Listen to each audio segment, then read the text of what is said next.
Welcome back everyone, and in this one I'm going to quickly show you how to set up a Raspberry Pi Connect and how to send commands to it, copy code to it, do whatever you want to do. So let's go. The first thing you need to do is to go to your web browser and type in Raspberry Pi Connect. It should be the very first website that comes up. I'm going to click on that one. Now I'm already signed in. I already have an account, so I signed in. So you have to either create an account or sign in. I'm going to click on sign in here. Now that you're signed in, that's all you will have to do from the PC you're trying to connect from. I'm now going to go and set up my Raspberry Pi so I can connect to the Raspberry Pi. I'm on my Raspberry Pi 4 at the moment, and I don't know if I turned this on before, but I'm going to show you how to do it. In the top right hand corner, you can go to where it says, where you see that gray circle with the two dots. I'm going to click on that. It says disabled Raspberry Pi Connect. I'm going to click on it and I'm going to simply say turn on Raspberry Pi Connect. That's it. If this doesn't show up, in some cases you might have to go to the start menu or the apps menu here, go down to where it says preferences, go over to Raspberry Pi configuration here, click on it. When it comes up with let me minimize this. When it comes up with the config window, you go to where it says system at the top, display, then you go over to interfaces,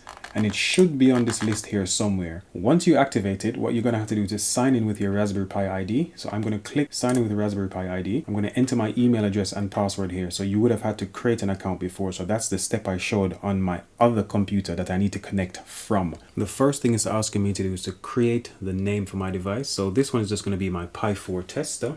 I'm going to call it Pi 4 tester. That's all I need for this. I'm going to click on create device and sign in. So now I'm back on my Windows PC. I'm going to simply refresh this page and hopefully my devices show up. Perfect. My devices are here. So a couple things I can do. I can go screen sharing or I can do remote shell. So screen sharing is going to be the typical screen TeamViewer type app where you click on it, you can share a screen and you can control everything that way. Remote shell is going to give you access to the terminal, so you simply type your commands or copy and paste your commands there. I think screen sharing is going to be the best for most people because you can still do terminal when doing screen sharing. Now screen sharing is only going to be good if you have a really good connection. If you have a bad connection, a slow connection, remote shell is going to be your best bet. So I thought I could click on these things down here and that would take me in. What you have to do is to click on where it says connect via, click on it, and I'm going to go to screen sharing first. I'm going to click on that. It's going to come up. So this is a screen sharing feature working on Raspberry Pi Connect. So again, I'm using my Windows machine. So this is my Windows start menu and I'm connected to my Raspberry Pi here. And this is my Raspberry Pi start menu here. Everything works really well. My network speeds are relatively good, but again, if you don't have good network speeds, you're going to want to use just the terminal. I'm going to open the browser.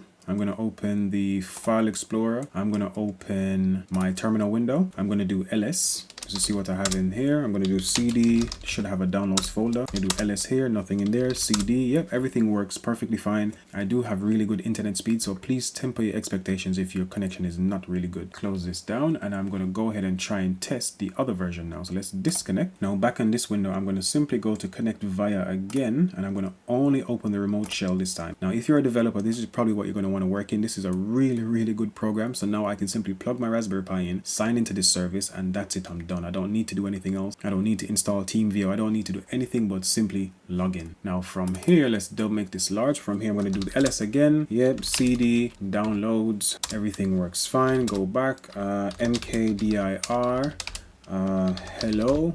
I made a mistake. The mkdir no space, hello, hello. If I do ls, I can see my hello folder there. Yeah, everything works fine. So that's how you turn on Raspberry Pi Connect. That's how you sign in to your account, and that's how you connect to it from any web-based device from around the world. So thanks for watching. Hopefully that was useful. Stay tuned.